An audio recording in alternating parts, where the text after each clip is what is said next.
दोस्तों, आज मैं आप लोगों को एवरेज का बेसिक से स्टार्ट करूंगा जो और ट्रिक से भी बताऊंगा। तो जो आपके आने वाले कंपटीशन में इसका बहुत ही रोल है और अदर भी क्वेश्चंस एग्जाम में कॉम्पिटेटिव वन लाइनर एग्जाम में इसका बहुत ही महत्व है। तो सबसे पहले आइए हम लोग देखते हैं एवरेज।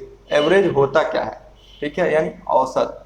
एवरेज का औसत क्या होता है भाई? औसत में सबसे पहले आप जान जाइए, जैसे मान लीजिए कोई भी संख्या है, ठीक है। अगर मान लीजिए किसी के पास 10 रुपये है, उनके पास 15 रुपये है, ठीक है, मान 5 लोग हैं और सबके पास अलग अलग रुपये हैं, लेकिन उसको एक समान करना है। तो हम सबसे पहले क्या करेंगे भाई? मान लीजिए एक लोग हैं, पहले किसी के पास 10 रुपये है, ठीक है, किसी के पास 20 रुपये है, किसी के पास 30 रुपये, ऐसे करके 5 लोग हैं। तो सबका अलग अलग, सबके पास अलग अलग अमाउंट है, लेकिन हमको क्या करना है? सबको एक समान करना है। तो हम क्या करेंगे? जिसका ज़्यादा रहेगा उसको एक करेंगे, यानी सबको पहले सबकी राशि को लेकर के ऐड कर लेंगे और उसमें जितने क्वांटिटी होंगे, यानी जितने लोग होंगे, उससे क्या कर देंगे? भाग दे देंगे। वही उसका क्या निकल करके आ जाएगा? औसत आ जाएगा। जैसे मान लीजिए 10 रुपये है, इनका 15 रुपये है, इनके पास 20 रुपये है और इनके पास सिर्फ 25 रुपये है और इसके बाद इनके पास क्या है? 30 रुपये है। ऐसे करके दिया है। अब हमको बताना है कि सबको एक समान देना है, समान रूप से देना है। तो हम सबसे पहले क्या करेंगे भाई? इस सबको ऐड कर देंगे। क्या कर देंगे? ऐड कर देंगे। टोटल नंबर कितने हैं भाई? 5 है। तो 30 20 50, 50 10 60 और 25 15 40, यानी टोटल कितने हो गए? यहाँ पे हो जाएंगे 5 लोग हैं, 1 2 3 4 5 लोग हैं। हमें 5 लोगों में डिवाइड करना है। यहाँ टोटल कितने लोग हैं भाई? टोटल ऐड करेंगे तो 100 हो जाएगा और यहाँ क्या हो जाएगा? 5 हो जाएगा।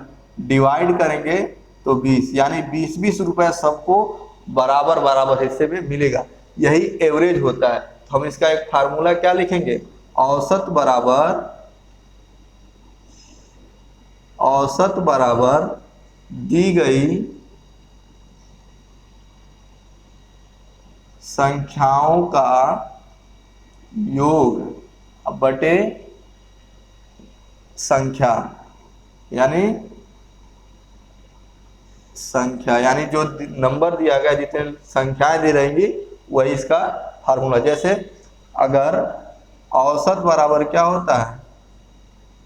x दिया है, x1 plus x2 dot dot dot xn तक दिया है, तो इसको हम क्या करेंगे? ऐड कर करके बटा n लिख देंगे, ठीक है। यही इसका औसत हो जाएगा। जैसे अगर मान लीजिए आप क्लास में हैं, आपने हिंदी में 40 नंबर पाया, अंग्रेजी में 50 नंबर पाया, ठीक, फिर मैथ में 60 नंबर पा गए, साइंस में आपने 75 पा गया, ठीक है, ऐसे करके, और सोशल साइंस में 60 पा गए, ठीक है। तो टोटल औसत बताइए, टोटल मार्क बताइए, औसत मार्क। यहाँ क्या लिख दीजिए? औसत मार्क कितना होगा, ठीक है। तो औसत मार्क्स में क्या करेंगे? 1 2 3 4, कितने सब्जेक्ट हैं? 4 1 5 सब्जेक्ट हैं और टोटल नंबर कितने होंगे भाई? 40 50 90। अब सबको हम क्या करेंगे? ऐड कर देंगे। 40 प्लस 50 प्लस 60 प्लस 75 और प्लस 60, टोटल सब्जेक्ट कितने हैं भाई? 5, ठीक है। 60 60 120 और 40 50 90, 90 और 120 210 हो गए। अच्छा, 210 और 75 कितना जाएंगे? 285। अब 285 बटे 5 कर दीजिए, 5 25 5 7 35, यानी टोटल औसत कितना हुआ? 57 हो गया, ठीक है। यही आपका एवरेज का बेसिक है। अब हम आइए, इसमें कुछ फार्मूला है जो यूज होगा। जैसे 1 से 50 तक की संख्याओं का औसत ज्ञात कीजिए, ठीक है। तो हम शॉर्ट में कैसे ज्ञात करेंगे, उसके लिए कुछ फार्मूला है, हम उसको नोट करते हैं, ठीक है। अब आगे हम इसको फार्मूले को पहले समझ लीजिए। अब हम जो नोट कराएंगे उसको नोट करिए। नोट करने वाली चीज़ें जो है यही आपकी है, ठीक है। आगे हम आपको और इसमें कुछ फार्मूले हैं इसके जो यूज होंगे। ठीक है, अब आगे आपको लिखाना शुरू करेंगे। ठीक है, ओके। अब आइए देखिए, एवरेज से संबंधित कुछ पहले फार्मूला है इसमें जो बहुत पूछता है और बहुत कंफ्यूज करता है। तो अभी हम इस पे आधारित क्वेश्चंस लिखवाएंगे, लेकिन सबसे पहले हम क्या किए, फार्मूला आप नोट कर लीजिए। जैसे दिया है प्रथम n प्राकृतिक सम संख्याओं का औसत क्या है, n+1 है।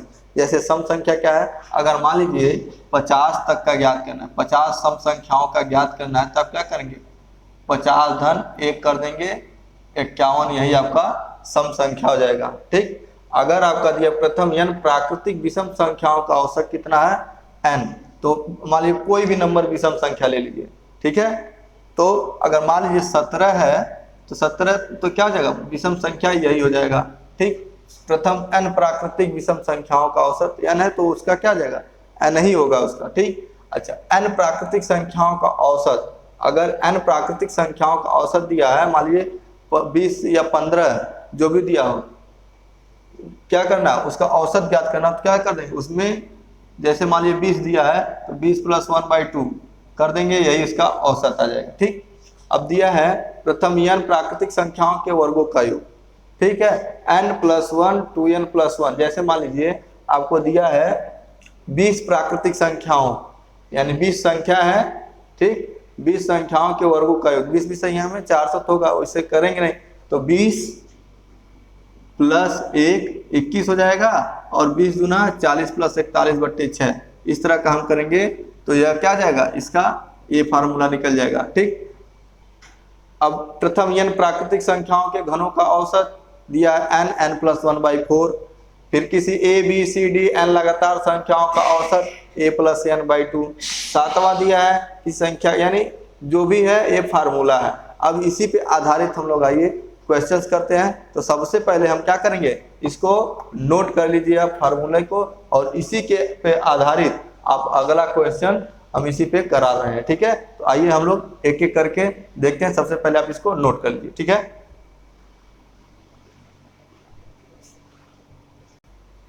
अब आइए हम शुरू करते हैं क्वेश्चंस पे। जैसे दिया है प्रथम 50 सम संख्याओं का औसत ज्ञात करो। तो आप फार्मूला क्या जानते थे, सम संख्या यानी n+1 जानते थे, तो 50 + 1 दिया है, 50 दिया है सम, तो क्या होगा 50 + 1 = 51 हो जाएगा।